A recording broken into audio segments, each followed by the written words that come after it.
लगाओ उसे गाड़ी लगाते चिपन को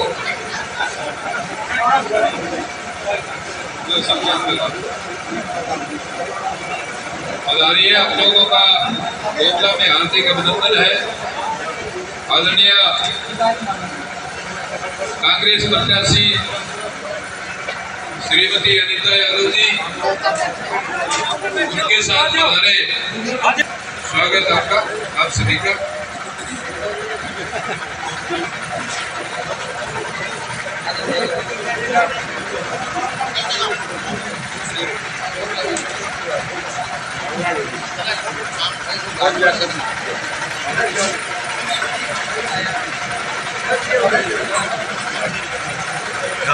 परंपरा के अनुसार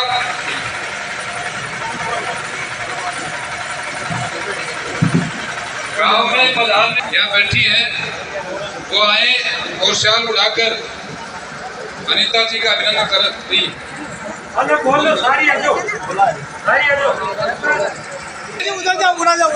श्रीमती अनीता यादव जी का अभिनंदन, स्वागत।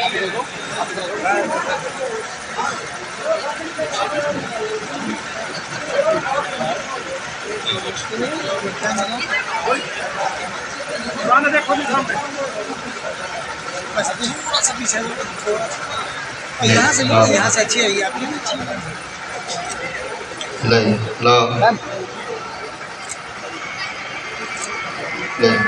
बहुत बहुत धन्यवाद।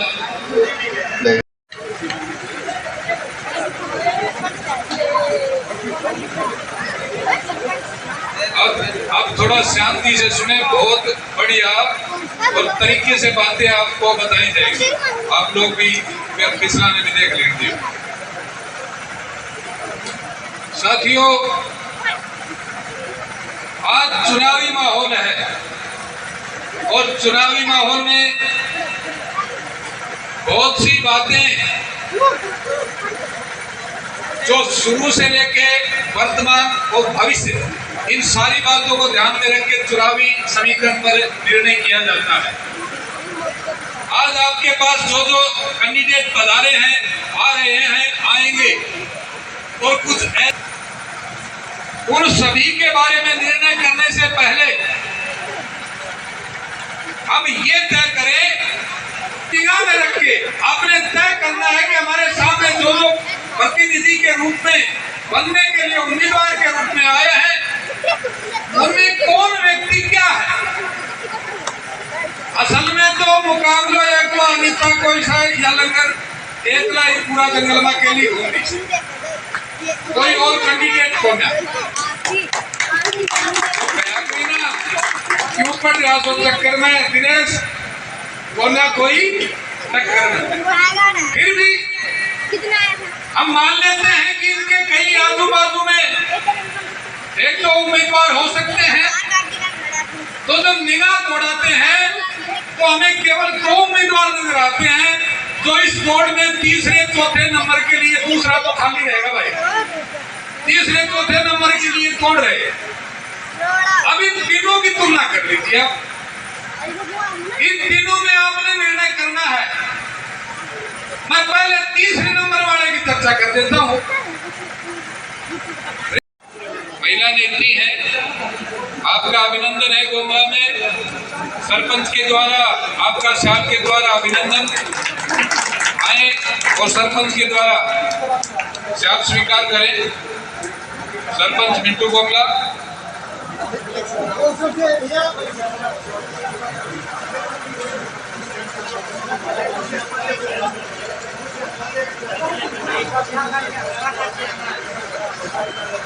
अगली स्वागत की कड़ी में मैं यादराम सरपंच को आमंत्रित करना चाहूंगा।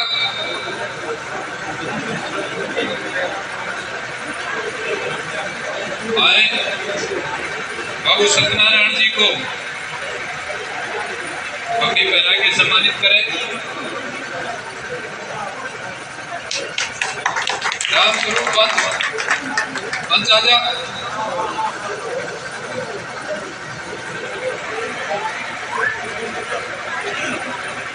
लाला राम पंच। बस इतनी ना करनी। बाद शिशुगण को टाइम पड़े वो टाइम आ गई, बातें बता देगी। तो हम हैं जमींदारों के बच्चे, हल्के को है हमारी जरूरत। जैसा कि गोमला साहब ने इतनी देर से बताया, कौन लगाओ थी बाबा लंबर नाड़ी को बैठे अगर छोरा लगा दे तो एक कोना में खड़े तो बोलने नहीं, बोले के दे नहीं आप लोग खुद जाएगा पता करे भाई बाबा तू कौन सा बोलना ही ना नहीं। तो इस तरह की हमारे को जरूरत है, हमारे को रोटी चाहिए खाने के लिए, और ये कहते हैं धर्म, ये अलग ही पहचान है। पूना में खड़े रहता और मैं खुद चलती चलती मिलती मिलती वहां पहुंचती, तो हम तो चलो क्या है भाई, बच्चे ने टेस्ट पास कर रखे है भाई, अपने लगते तो अपनी काबिलियत से ही बच्चे, लेकिन एक सहारा तो होता ही है सरकार को छोटा मोटा। तो उसके बाद सही बात अब रवा बिगाड़ेगी, सारा काम करो और बल भैया गाड़ी करो जिता के ले। उसके बाद मेरे को पता भी नहीं क्या बात पर नाराज हो गए, रहे इतने हम अच्छे से रहे, फिर मेरे को पता नहीं लगा। चलो कोई नहीं, समय बीतता गया। हम दूसरे प्रत्याशी की बात करें। दूसरा भाइयों ने जैसा उनका बोलता था वो क्यों लगा दी तंबू, आयो लगा टेंट। ये परसों की 25 तारीख की धनौंदा यो गाँव धनौंदा पक्ष। अब जो ही मीटिंग खत्म हुई तो सरपंच रोने लग गया, मुकेश सरपंच मेरे टाइम का। मु भाई तू क्यों रोयो? बोले यो हम किसो जी नो जियो, हमारे टाइम में करोड़ों रुपए लाई, सतीश कौशिक ने लेकर आई, सेलिब्रिटी ने पार्क बनवाया, स्टेडियम बनवाया, सारा गांव पक्का करवाया, हाथते आवन चौका भी ना गया। हमारे गुरकी मान दी अगर चमान डेटो अगर हम अंत की मीटिंग में गया सो या उस जाके बैठा थे टाइट डाले से हमने खेता में नहीं घुस सकता। ये परसों की बात सी नहीं था जब जय आदमी का अभी इतनी गाड़ी का फोड़ भरी है दिमाग में, मेरा जिसको तो भाई तो केस दर्ज करवा देते मोबाइल से दबे कुचले की वोट ले रहा है और उनके साथ करेला न्यूट्रल के साथ जो अब देवीलाल इलाके का मान्य हुआ, क्या इंडिया का मान्य हुआ डिप्टी प्राइम मिनिस्टर, जब नानोड़ में आए तो यहाँ पर नोट इकट्ठे हुए थे साहब कॉलेज के लिए, और वो कॉलेज ना बनाकर गाड़ी की डिग्गी भर लिया।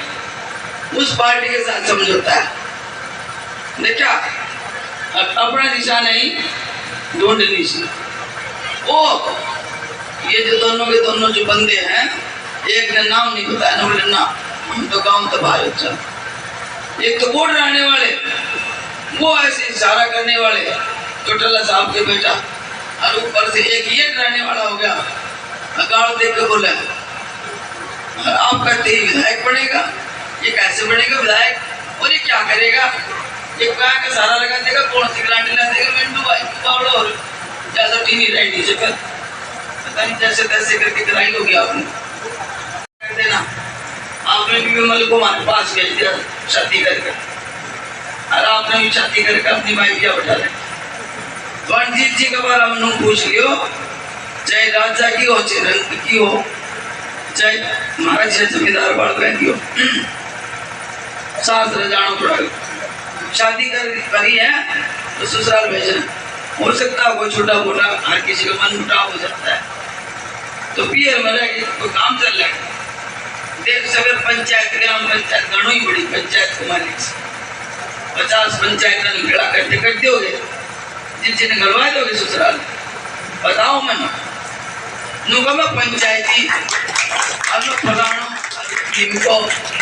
अगला के सामने जी पियर में बैठी थी राजा की बेटी, अरे थी राजा की उसे रंग की उसे मारे जैसे कोई पियर में रही थी भाई, आपने अपनी चिट्ठी मलिक साहब साथ ख्याल रखी, ये बताओ तो मैं पंचायत अब कर देना पंचायत में नियम लागू। भाई जो ही शादी होगी, शादी तो हो ही सकली, भाई जो ही 8 तारीख आकर जाएगी, आज जिन अमृतसर का रात दोगे अमृतसर ये चले वो पड़ गए धर्म संकट में। राजा जैसे लोग जो यहाँ पर हमारे कपड़ों में जिनको समय आती है, बदबू आती है, एक बापू को कहाँ से तो 3 दिन पहले मारो रात जो के बोले भाई पुराने हुक्म कहाँ चले। किस प्रकार की शुरू से आप अपनी विधानसभा क्षेत्र को लेकर ये विकास कार्य के मुद्दे हैं कि 10 साल के लगातार के इस प्रशासन में अगर बेटे मुझे टाइम लग जाएगा, लेकिन इतने कैसे 10 साल में एमएसपी देने का किसानों का वादा किया था। 15 लाख खाते में डालने के लिए बात की थी, काला धन वापस लाने की बात की थी, एमएसपी दिलाने की बात किसानों को कही थी, ओल्ड पेंशन स्कीम को बहाल करने की बात आई थी और 2 करोड़ नौकरी के लिए बात मतलब इस तरह के झूठ के जुमले फैलाकर और लोग सत्ता में आ गए बीजेपी वाले। और अब लोगों ने सब कुछ देखा कि सब कुछ मतलब पूरा कागज की कार्रवाई थी, नाम बदलने का था, जेल बदलने तक के सीमित थे। तो इसलिए अब लोगों ने 10 साल के बाद मन बना लिया पूरी तरह से कांग्रेस को लाएंगे और बीजेपी को भगाएंगे। दक्षिण हरियाणा में राव इंद्रजीत की अच्छी पकड़ बताई जाती है, लेकिन कल योगी आदित्यनाथ को मैदान में उतारना पड़ रहा है, तो किस प्रकार से देखते हैं? देखो जी, राजनीति का सत्तर गिर गया और इसकी मानसिकता गिर गई। राजा ने अपने आप ही अपना सारा संतुलन बिगाड़ दिया। और ये सारा मानते हैं कि भाई बाबा तो बाबा ही होते हैं, साधु संत के नाते में उनकी कदर करती हूँ, मैं उसके चरणों में योगीनाथ जी के चरणों में प्रणाम करती हूँ। लेकिन जहां तक राजनीति का सवाल है, उनकी सोच मुझे अच्छी नहीं लगी। जो राजे महाराजे हैं, राजा किस्म की प्रवृत्ति के, उनके साथ आकर उन्होंने अपने सम्मान को, अपनी डिग्निटी को कम किया है और इनकी भी औकात का पता लग गया। वो तो चाहते ही, कोई भी राजा महाराजा चाहते ही हैं कि अपनी औकात में रहे। ये औकात राव साहब की हो गई और ये गड़बड़ हो गया सारा। तो इसलिए मैं बाबा को प्रणाम करती हूँ। कांग्रेस में अक्सर कहा जाता था परिवारवाद हावी है, लेकिन आरती राव को यहाँ से टिकट दिया गया राव इंद्रजीत के परिवार से। ये तो इन्हीं के बीजेपी के जुमले थे कि हम परिवारवाद खत्म करेंगे, वंशवाद खत्म करेंगे। लेकिन अब ये सारी बातें खत्म कर दी इन्होंने। अब तो कई टिकटें दी है, राव साहब की बेटी को क्या दिया, हमारी बहन को क्या दिया, और भी 2-3-4 दी है। अब ये सारी बातें खत्म, स्वार्थ की वसीलतों पर काम होने लग गया। इसलिए आम जमींदार का, गरीब का जो बच्चा है, किसान का बच्चा है, जो पढ़ा लिखा इंसान इसमें आना चाहता है, उनको इस तरह के लोग आने नहीं देना चाहते।